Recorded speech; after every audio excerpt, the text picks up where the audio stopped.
નમસ્કાર મિત્રો, ધોરણ 9 વિષય સામાજિક વિજ્ઞાન પાઠ 8 ભારતના રાજ્ય બંધારણનું ઘડતર અને લક્ષણ. તો સૌપ્રથમ આપણે ભારતના બંધારણ વિશે વાત કરીએ. બંધારણ એટલે શું? કોઈ પણ દેશનું શાસન ચલાવવા માટે ઘડવામાં આવેલા નિયમોના વ્યવસ્થિત સંગ્રહને બંધારણ કહેવાય છે. કોઈ પણ દેશનું શાસન ચલાવવા, કોઈ પણ દેશનું વહીવટ કરવા માટે જે ઘડવામાં આવેલા નિયમો છે એ નિયમોના સંગ્રહને જ બંધારણ કહેવાય છે. દરેક દેશને પોતાનું બંધારણ હોય છે. દુનિયામાં 210થી પણ વધુ દેશો આવેલા છે. દરેક દેશની શાસન વ્યવસ્થા, શાસનના પ્રકારો પણ અલગ અલગ છે. તો દરેક દેશ પોતાનો વહીવટ કરવા માટે, દરેક દેશ પોતાનું શાસન ચલાવવા માટે એક બંધારણનું નિર્માણ કરે છે. આ બંધારણના આધારે જ દેશનો વહીવટ અને દેશનું શાસન ચાલે છે. બંધારણનું મહત્ત્વ શું છે? બંધારણ છે એ પણ આપણા દેશનો પાયાનો અને મહત્ત્વનો દસ્તાવેજ ગણાય છે. બંધારણની જોગવાઈઓના આધારે જ દેશમાં કાયદાઓ ઘડવામાં આવે છે. બંધારણની જોગવાઈ પ્રમાણે જ દેશમાં કાયદાઓ ઘડવામાં આવે છે અને ત્યારબાદ જ આ કાયદાઓને બંધારણમાં સ્થાન આપવામાં આવે છે. દેશના કાયદાઓ છે તે પણ આપણા બંધારણને સુસંગત અને બંધારણીય જોગવાઈને આધીન જ હોવા જોઈએ. એટલે જે પણ કોઈ કાયદાઓ છે તે બંધારણ સાથે સુસંગત હોવા જોઈએ, બંધારણના નિયમ પ્રમાણે જ હોવા જોઈએ, તે બંધારણથી વિરુદ્ધ હોવા જોઈએ નહીં. આમ બંધારણ છે તે કાયદાઓથી પણ સર્વોપરી ગણવામાં આવે છે. ભારતના બંધારણને જીવંત અને મૂળભૂત દસ્તાવેજ પણ કહેવાય છે. તો આપણું બંધારણ છે તે જળ નથી, પણ આપણું બંધારણ છે તે જીવંત અને મૂળભૂત દસ્તાવેજ કહેવાય છે.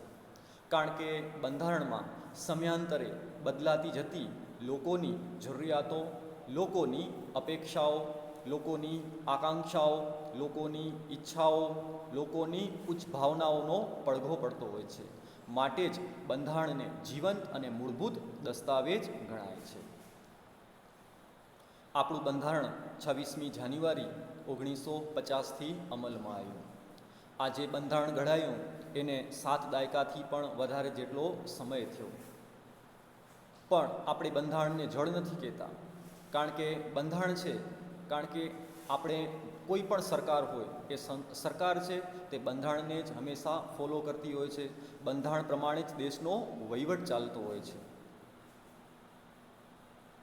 બંધારણ પ્રમાણે જ દેશનો વહીવટ ચાલે છે. તેમાં સમયાંતરે લોકોની જરૂરિયાતો, અપેક્ષાઓ અને ઈચ્છાઓ મુજબ આપણા બંધારણમાં આપણે સુધારા વધારા પણ કરી શકીએ છીએ. માટે બંધારણને જીવંત અને મૂળભૂત દસ્તાવેજ પણ ગણવામાં આવે છે. બંધારણના ઘડતરની આપણે વાત કરી તો આઝાદી પહેલાં બ્રિટિશ સરકારે 25મી માર્ચ 1946ના રોજ 3 સભ્યોના કેબિનેટ મિશનને ભારતની આઝાદીનો ઉકેલ શોધવાનું કાર્ય સોંપવામાં આવ્યું. બીજું વિશ્વયુદ્ધ પૂર્ણ થયું ત્યાર પછી ઇંગ્લેન્ડમાં સામાન્ય ચૂંટણીઓ થઈ. તેમાં ક્લેમેન્ટ એટલીની સરકાર આવી અને ક્લેમેન્ટ એટલી વહેલી તકે ઝડપથી ભારતને આઝાદી આપવા માંગતી હતી. માટે તેણે પોતાના 3 કેબિનેટ સભ્યોને ભારત મોકલ્યું અને તેમણે બંધારણના ઘડતર અંગેનું માળખું ઘડવા માટે બંધારણ સભાની રચના કરી. તો આમ 25મી માર્ચ 1946ના રોજ બંધારણ સભાની રચના કરવામાં આવી. આ બંધારણ સભામાં કુલ 389 સભ્યો હતા. બંધારણ સભામાં બધા વર્ગોને પ્રતિનિધિત્વ આપવામાં આવ્યું. કારણ કે અગાઉ આપણે જોઈ ગયા તેમ કે આપણો દેશ છે તે કોઈ એક સંસ્કૃતિથી બનેલો નથી. ભારત છે તેને અનેક સંસ્કૃતિઓનું સંગમ તીર્થ પણ કહેવાય છે. એટલે આ બંધારણ સભામાં કુલ 389 સભ્યો હતા. અહીંયા બધા વર્ગોને પ્રતિનિધિત્વ આપવામાં આવ્યું. એટલે કે અહીંયા જુદી જુદી કોમ, ધર્મ, જાતિ, લિંગ અને ભૌગોલિક પ્રદેશોની વ્યક્તિઓ, રાજકીય પક્ષના પ્રતિનિધિઓ તેમજ વિવિધ ક્ષેત્રના તજજ્ઞ વ્યક્તિઓ, તજજ્ઞ એટલે કે નિષ્ણાંત જાણકાર વ્યક્તિઓનો પણ બંધારણ સભામાં સમાવેશ કરવામાં આવ્યો. બંધારણ સભાના અધ્યક્ષ તરીકે ડૉક્ટર રાજેન્દ્ર પ્રસાદની નિમણૂક કરવામાં આવી, જ્યારે ખરડા સમિતિના અધ્યક્ષ તરીકે ડૉક્ટર ભીમરાવ આંબેડકરની નિમણૂક કરવામાં આવી. આ સિવાય બંધારણ સભામાં તે સમયના મુખ્ય નેતાઓ Jawaharlal Nehru, Sardar Vallabhbhai Patel, Maulana Abul Kalam Azad, Shyama Prasad Mukherjee, HP Modi, HV Kamath, Frank Anthony, Kanaiyalal Munshi, N Gopalaswami Ayyangar, Krishnaswami Ayyar, Baldev Singh, સાથે સાથે મહિલા પ્રતિનિધિઓમાં સરોજની નાયડુ અને વિજયાલક્ષ્મી પંડિતનો પણ સમાવેશ કરવામાં આવ્યો. આપણું બંધારણ સભાએ પોતાની કામગીરીની શરૂઆત ક્યારે કરી? તો કે 9મી ડિસેમ્બર 1946થી. તો બંધારણ સભાની કામગીરીની શરૂઆત 9મી ડિસેમ્બર 1946થી શરૂઆત થઈ. બંધારણ સભાએ 2 વર્ષ 11 માસ અને 18 દિવસમાં બંધારણ સભાએ 2 વર્ષ 11 માસ અને 18 દિવસમાં કુલ 166 બેઠકોમાં કામગીરી પૂર્ણ કરી. આ પ્રક્રિયામાં તેઓએ દુનિયાના જુદા જુદા દેશોના મહત્ત્વના લક્ષણોનો અભ્યાસ કરી અને વિગતપૂર્ણ ચર્ચા વિચારણા કરી અને બંધારણને આખરી સ્વરૂપ આપવામાં આવ્યું. આપણા બંધારણમાં કુલ 295 અનુચ્છેદ અને 8 પરિશિષ્ટ હતા. 295 અનુચ્છેદ. તો આપણા બંધારણમાં કુલ શરૂઆતમાં 295 કલમ હતી. અનુચ્છેદ એટલે કે કલમ અને પરિશિષ્ટ એટલે કે ભાગ. તો કુલ 295 અનુચ્છેદ એટલે કે કલમ અને 8 પરિશિષ્ટ એટલે કે 8 ભાગ હતા. પણ ત્યાર પછી મેં હમણાં વાત કરી કે આપણું બંધારણ છે તે પણ જીવંત છે. તો બંધારણમાં સમયાંતરે સમયે સુધારા થવાને પરિણામે આપણા બંધારણમાં કુલ 395 અનુચ્છેદ અને 12 પરિશિષ્ટનો સમાવેશ થયો. બંધારણ સભાની કામગીરી 9મી ડિસેમ્બર 1946થી શરૂ થઈ. બંધારણ સભાએ 2 વર્ષ 11 માસ 18 દિવસમાં કુલ 166 બેઠકોમાં પોતાની કામગીરી પૂર્ણ કરી. આમ 26મી નવેમ્બર 1949ના રોજ બંધારણ સર્વાનુમતે પસાર થયું.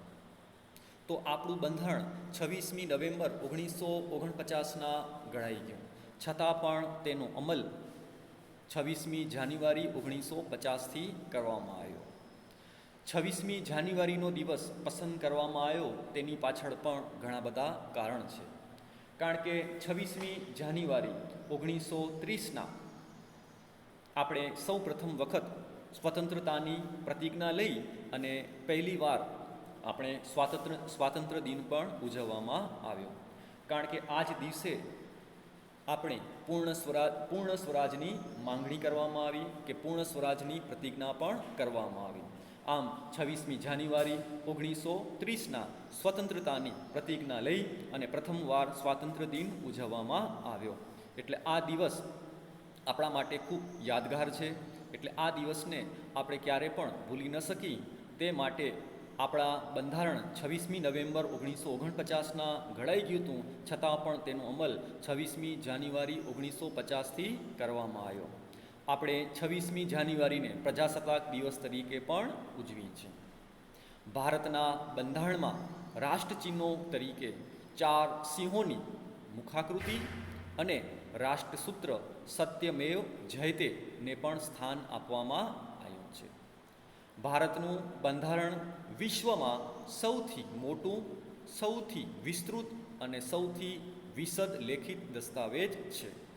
મેં હમણાં વાત કરી મિત્રો કે દુનિયાના દરેક દેશને એક પોતાનું બંધારણ હોય છે, કારણ કે કોઈ પણ દેશનો વહીવટ કરવા માટે બંધારણ હોવું ખૂબ જરૂરી છે. બંધારણથી જ દેશનો વહીવટ વ્યવસ્થિત રીતે ચાલે છે. તો આપણું બંધારણ જેટલું મોટું છે, આપણું બંધારણ જેટલું વિસ્તૃત છે, એટલું દુનિયાના કોઈ પણ દેશનું બંધારણ મોટું અને વિસ્તૃત નથી. આમ આપણું બંધારણ દુનિયાનું સૌથી મોટું, વિસ્તૃત અને વિશિત લેખિત દસ્તાવેજ ગણવામાં આવે છે. તો મિત્રો, આપણે આ પ્રશ્ન છે તે પણ આઈએમપી છે અને પરીક્ષામાં પણ ઘણી વખત આ પ્રશ્ન પૂછાતો હોય છે કે બંધારણના ઘડતરની પ્રક્રિયા જણાવો. તો આપણે મુખ્ય મુદ્દા ઝડપથી જોઈ જાય તો સૌથી પહેલે આપણે બંધારણની વ્યાખ્યા લખવી પડે કે કોઈ પણ દેશનું શાસન ચલાવવા માટે ઘડવામાં આવેલા નિયમોના વ્યવસ્થિત સંગ્રહને બંધારણ કહેવાય છે. 25મી માર્ચ 1946 બંધારણ સભાની રચના થઈ. બંધારણ સભામાં કુલ 389 સભ્યો હતા. બંધારણ સભામાં બધા વર્ગોને પ્રતિનિધિત્વ આપવામાં આવ્યું. બંધારણ સભાના અધ્યક્ષ તરીકે ડૉક્ટર રાજેન્દ્ર પ્રસાદને નિમવામાં આવ્યા. ખરડા સમિતિના અધ્યક્ષ તરીકે ડૉક્ટર ભીમરાવ આંબેડકરને નિયુક્ત કરવામાં આવ્યા. તે સમયના મુખ્ય નેતાઓની સાથે સાથે મહિલા પ્રતિનિધિ તરીકે સરોજની નાયડુ અને વિજયાલક્ષ્મી પંડિતને પણ સ્થાન આપવામાં આવ્યું.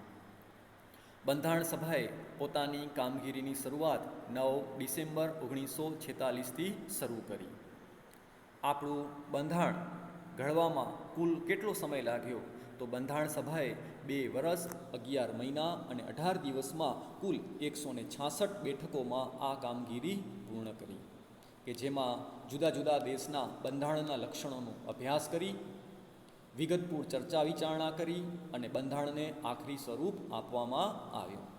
એટલે કે દુનિયાના જે પણ બધા લોકશાહી દેશો છે એ લોકશાહી દેશોના બંધારણમાંથી સારી સારી વસ્તુઓ લઈ અને આપણા ભારતના બંધારણમાં પણ તેનો સમાવેશ કરવામાં આવ્યો છે.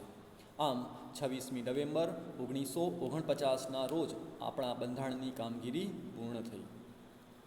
તો આમ શરૂઆતમાં આપણા બંધારણમાં 295 અનુચ્છેદ એટલે કે કલમ અને 8 પરિશિષ્ટો એટલે કે 8 ભાગમાં વહેંચાયેલો છે. પણ ત્યાર પછી બંધારણમાં સમયાંતરે ઘણા સુધારાઓ થયા, જેના પરિણામે 295 કલમમાંથી 395 કલમ કરવામાં આવી અને 8 પરિશિષ્ટો એટલે કે 8 ભાગમાંથી આપણું બંધારણ 12 ભાગમાં વિભાજિત કરવામાં આવ્યું. ને આપણું બંધારણ 26મી જાન્યુઆરી 1950થી તેનો અમલ કરવામાં આવ્યો. આમ આપણું બંધારણ વિશ્વમાં સૌથી મોટું, વિસ્તૃત અને વિશદ લેખિત દસ્તાવેજ ગણવામાં આવે છે.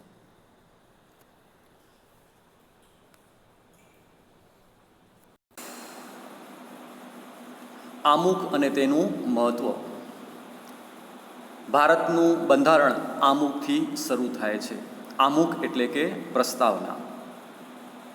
આમુખને બંધારણનો આત્મા કયો છે, એ રીતે તેનું મહત્વ આપણા બંધારણમાં ખૂબ જ વિશેષ છે. કોઈ પણ પ્રકારના કાયદાના ઘડતરમાં અને તેને પૂરી રીતે સમજવામાં કે અર્થઘટનમાં માર્ગદર્શન આપણે મળે છે. કાયદાના હેતુ અને તેનો આદર્શ, કાયદો ઘડવા પાછળ સંસદની નીતિ શું છે તે જણાવવામાં આમુખ આપણે ખૂબ મદદરૂપ થાય છે. કયા પ્રકારની મુશ્કેલીઓના નિવારણ અર્થે કાયદાને ઘડવામાં આવે છે તેનો નિર્દેશ આપણને આમુખમાંથી સ્પષ્ટ થાય છે. આમ આમુખને બંધારણનો અર્ક, બંધારણનો સાર પણ ગણવામાં આવે છે. બંધારણને સમજવા તે હોકા યંત્રની ગરજ પણ સારે છે કે કાયદાની કોઈ કલમમાં કે વિગતોમાં કોઈ અસ્પષ્ટતા કે વિસંવાદિતતા ઊભી થાય, કાયદાનો હેતુ સ્પષ્ટ થતો ન હોય ત્યારે આમુખ કાયદાની કલમને સમજવામાં, તેનું અર્થઘટન કરવામાં આપણે મદદરૂપ થાય છે. માટે આમુખ બંધારણની જોગવાઈઓને સમજવામાં હોકા યંત્રની ગરજ પણ સારે છે. આમુખ દેશની એકતા, અખંડિતતા અને નાગરિકો વચ્ચેની બંધુત્વની ઉમદા ભાવનાઓનો અને આદર્શોનો પડઘો હોય છે. આમ આપણે આમુખને ઉચ્ચ આદર્શો અને ધ્યેયોનું પીઠબળ પણ છે.